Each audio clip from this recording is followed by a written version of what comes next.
Sekarang menulis proposalnya.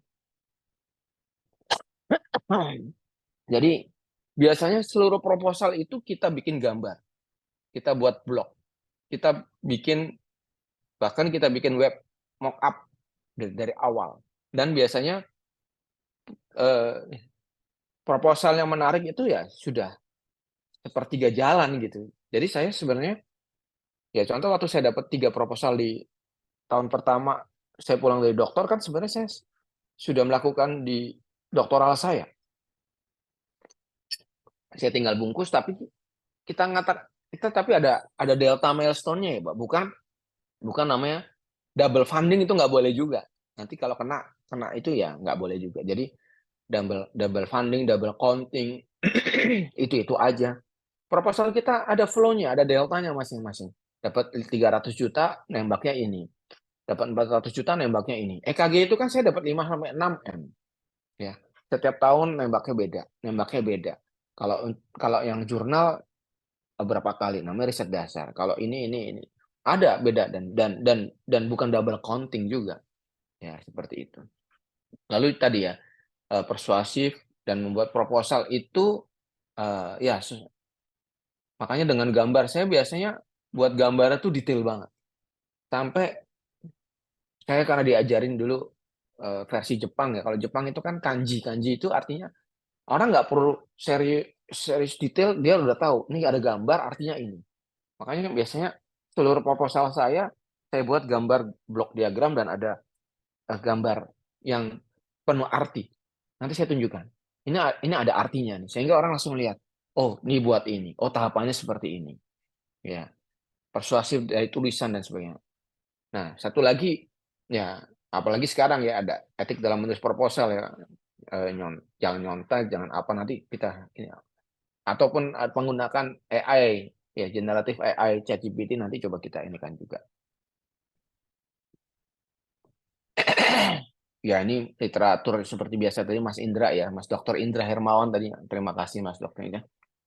Dia membantu eh, sangat membantu kita ya, sehingga dia pun juga dapat doktor magister dan doktoral sama saya dan bisa merasakan tim diskusinya. Jadi di apa eh, eh, apa namanya dia membaca literatur mungkin ya, tapi sebenarnya sudah dikasih amunisi sama hibah risetnya. Kira-kira begini apa sehingga enak kan saling mendukung ya mahasiswa. Kadang-kadang saya beri gaji juga mahasiswa, uang makan dan sebagainya karena memang ada dananya. Jadi mohon maaf bukan pamer, di lab itu ada makan siang, ada snack untuk 10 sampai 15 10 orang lah minimal. Ya, sehingga orang betah. Ya, ada gambar labnya. Nanti saya tunjukin gambar lab ya. Gambar lab kita berapa orang jadi mau betah di ini. Kita kasih fasilitas buku yang terupdate kita belikan. Terus apalagi software-software ataupun alat-alat semuanya. Terjamin gitu ya. Terus kopi, susu. Mesin kopi, membuat kopi malah ada. Tapi sekarang karena kemarin COVID itu nggak kepake, saya nggak tahu kemana tuh mesin pembuat kopi kita. Ya, ya seperti itu, Mas. Karena untuk mencari studi literatur, untuk diskusi ini kan perlu diskusi yang ini ya, yaitu di lab. Ya, komponennya tadi ya, hampir sama lah dengan tulisan, tapi ini agak beda ya. Proposal riset doktoral, proposal ini memang agak beda ya, karena komponen-komponennya beda. Kan kemarin waktu menulis jurnal, iya sih orang sering bertanya nih, Pak Wisnu nih kalau membuat sesuatu detail, iya ya detail ini. Kalau untuk jurnal begini formatnya, untuk publikasi begini, untuk proposal dana beda lagi. Ya, yang dijual adalah roadmap penelitiannya, orangnya itu siapa, track record-nya, dan hasil output-nya tergantung. Kalau dia jurnal, produk, kolaborasi, dan sebagainya. Tapi kalau jurnal yang publikasi top, ya kontribusi di apa, the only one, novelty, dan sebagainya. Ada penekanan yang berbeda, tetapi semuanya ada strukturnya. Seperti itu. Mungkin Bapak Ibu yang eh, ikut ya, minggu lalu saya bedah buku, khusus yang bedah buku penulisan jurnal. Sekarang penulisan proposal. Nah, penulisan jurnal ini saya punya buku baru. Nanti hari Sabtu silakan tanya sama panitia. Ada.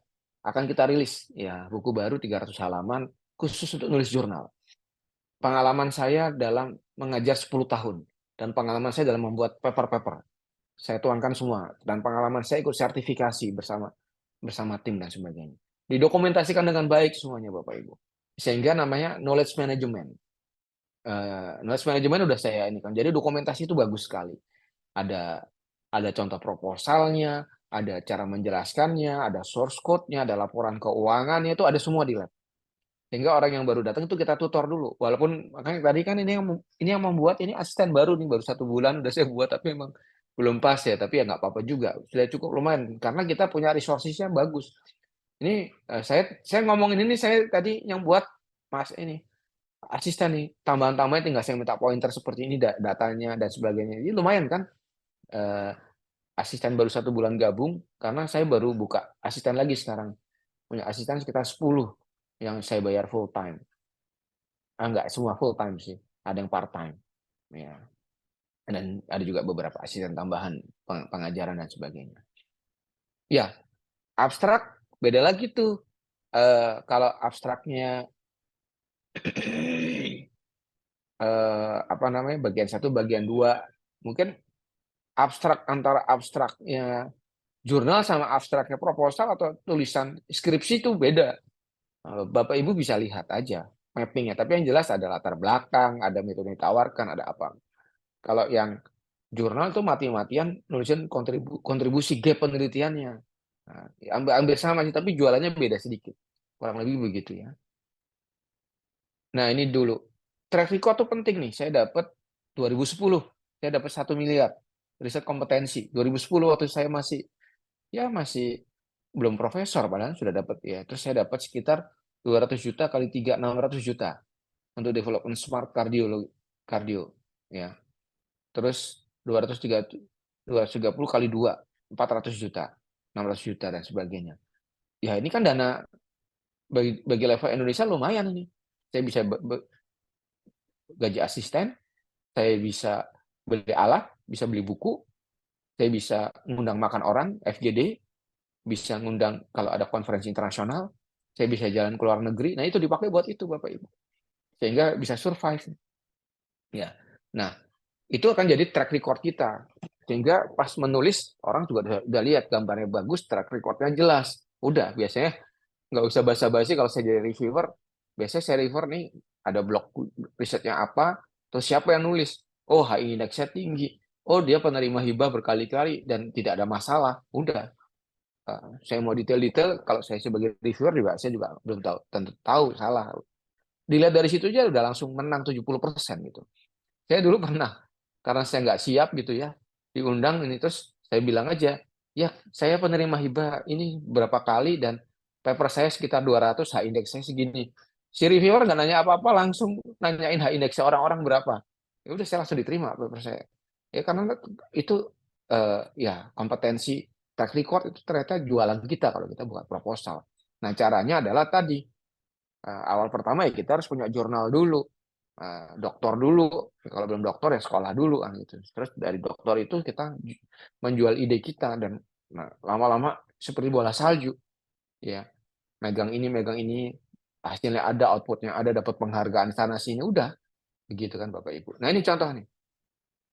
Ini smart biomedical, ada roadmap-nya ya. Eh, tahun ke sini, tahun segini. Ini setiap tahun ini roadmap ini dapat 100 juta, 200 juta, 300 juta, 400 juta. Begitu Bapak Ibu. Ya. Ada yang juga ada yang di delivery dan sebagainya. Ya. Berapa lead tambahannya, sinyalnya berapa, terus beli alat apa aja dan sebagainya. Jadi gitu Pak, Bapak Ibu, ya Mas Mbak, ya. Eh, digambar, dibuat tabel. Nah, outputnya juga, wah, ini tadi Prof Wisnu, jurnalnya di atas, enggak jurnal semua sih, kok paper yang di Scopus di atas 200, jurnal Q1-nya begini-begini, bukunya ada di atas, lebih dari 10, copyright, hak paten dan sebagainya lebih dari 10, timnya gini-gini-gini, mengelola konferensi, dan wah udah, kan gitu kan. Itu dituliskan ya, dengan gambar dan sebagainya. Begitu Bapak Ibu. Nah, ini dia. Jadi biasanya seluruh seluruh proposal kita gambar Bapak Ibu, detail. Kita mau buat ini visualisasi, apa namanya, merepresentasi visualisasi ini kuat. Kita kuat di sini. Kalau proposal kekuatannya di sini. Ya, kalau jurnal kekuatannya di originality. Kalau proposal kekuatannya di detail prosesnya. Sehingga pemberi donor hibah tahu nih, ini orang benar nih mau tahapannya gini gini gini gini. Oh, dia kompetisi. Contoh lagi, ini nggak main-main buat ya. Harusnya ada gambarannya banyak nih sama asisten tadi.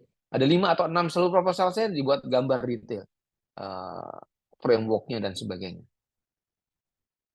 Nah, etika tadi kejujuran, objektif, hati-hati, terus juga baiklah sama tim. Nama pertama ya nama pertama. Dikasih uang nggak dikasih uang, ya kan gitu kan.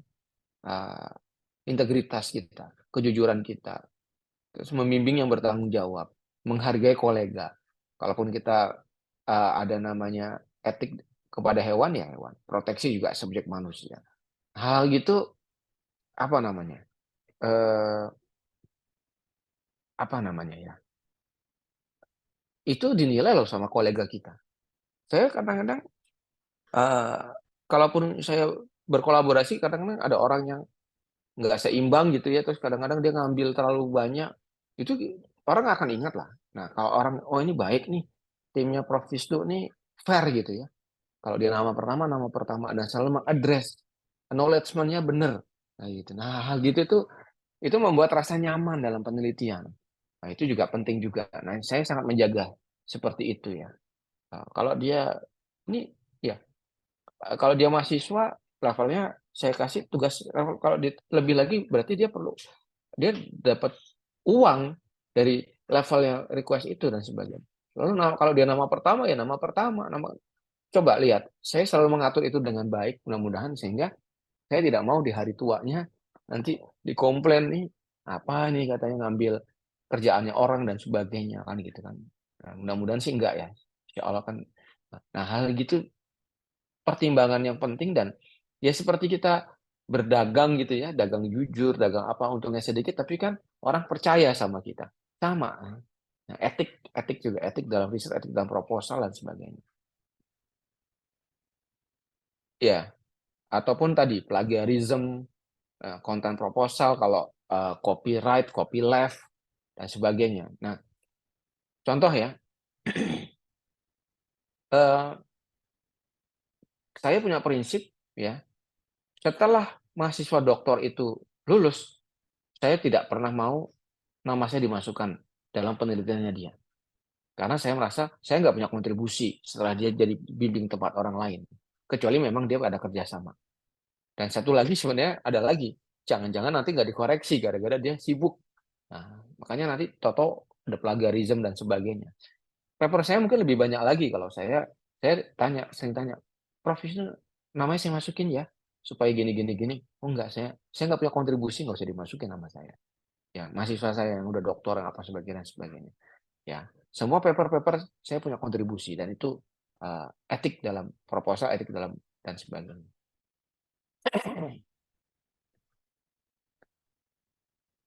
Ya, jadi juga gambarnya juga kalau yang copyright, filter license dan sebagainya kita juga harus tahu. Jangan nempel-nempel gambar. Kalau perlu ya gambar sendiri. Ya kan proposal ini gambar orang lain dan sebagainya. Nah, administrasi keuangan harus tahu RAB, SBK dan ada timnya. Didokumentasi dengan baik dan sebagainya. Kalau memang kita bukan ahlinya, bukan sewa, ya kita meng-hire aja orang-orang yang memang ahli di situ. Nggak apa-apa kita kehilangan berapa juta sebulan, tapi kan kita mau megang dana agak besar dan dana ini bisa dipertanggungjawabkan sehingga tidak kena namanya ini dan sebagainya. Ya, nah ya dokumen pendukung lengkap sebagainya. Soal berjanjian ini kita punya dokumentasi yang baik karena kita punya tim dan seterusnya dan seterusnya.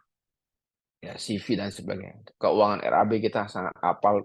Terus gimana kalau pengadaan di atas 10 juta, 20 juta, gimana laporan kwitansinya. Ya, sekarang di lab kami lagi belum ada. Nanti akan kami ajarkan atau kita akan hire satu orang keuangan. Dan sesuai dengan RAB dan sebagainya. Nah, ini terus jumlah jam dan sebagainya kita tahu peneliti utama ini tahun berapa kan berubah kan Kemenku peraturannya ada berubah sampai kita tahu. Karena ya uang negara, ya kita selesaikan aja dengan baik. Begitu Bapak Ibu. Ya. Nah sekarang